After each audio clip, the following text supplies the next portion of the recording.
नमस्कार, स्वागत है आप सभी का। आप देख रहे हैं एनएमएफ न्यूज। आपके साथ मैं हूं नम्रता चौधरी।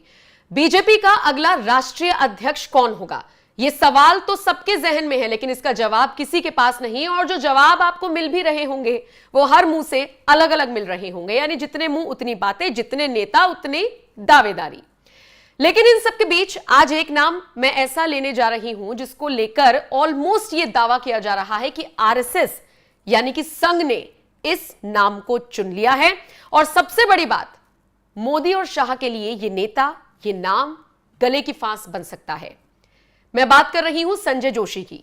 यूं तो यह नाम पिछले काफी वक्त से चर्चा में है, लेकिन अब इसे आरएसएस की तरफ से फाइनल माना जा रहा है। देखिए, 4 जून को लोकसभा चुनावों के नतीजे आते हैं और उसमें जिस तरीके से सीटें गिरती हैं बीजेपी की और फिर बहुमत की सरकार नहीं बन पाती, गठबंधन की सरकार बनती है, उसको लेकर एक प्रमुख कारण जो सामने आया वो ये आया कि 2 नेता बीजेपी में ऐसे हैं जो अपनी अपनी चलाते हैं। लोगों ने ऐसे आरोप लगाए, मोदी और शाह को लेकर ये बातें कही गई।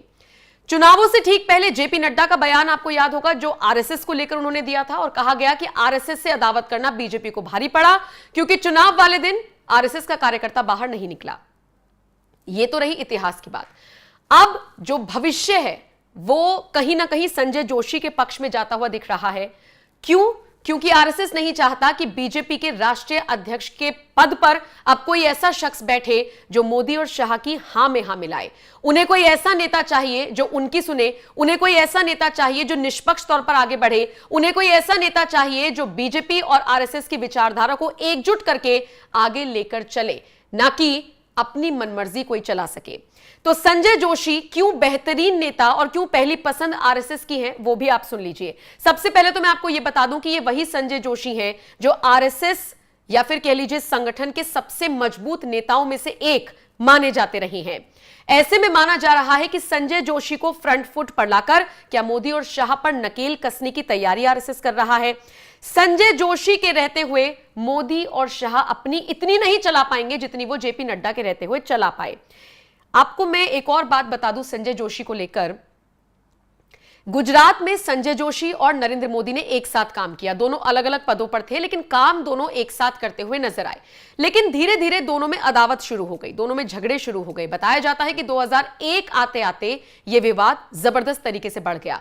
और जब गुजरात के मुख्यमंत्री बने नरेंद्र मोदी, तो सबसे पहले जो उन पर आरोप लगता है वो यही लगता है कि उन्होंने संजय जोशी को साइडलाइन कर दिया, बाहर का रास्ता दिखा दिया। हालांकि फिर उन्हें संजय जोशी को दिल्ली बुला लिया गया, लेकिन इन सब के बीच ये अदावत लगातार जारी रही। संजय जोशी से जुड़ा एक सीडी कांड भी है जिसकी चर्चा अमूमन होती रही है। उसको लेकर तो ऐसा लगा जैसे वो पूरी तरीके से लुप्त हो गए। लगभग 6 साल तक वो राजनीतिक कार्यक्रमों में नजर नहीं आए। एक तरीके से राजनीतिक वनवास उनका हो गया था।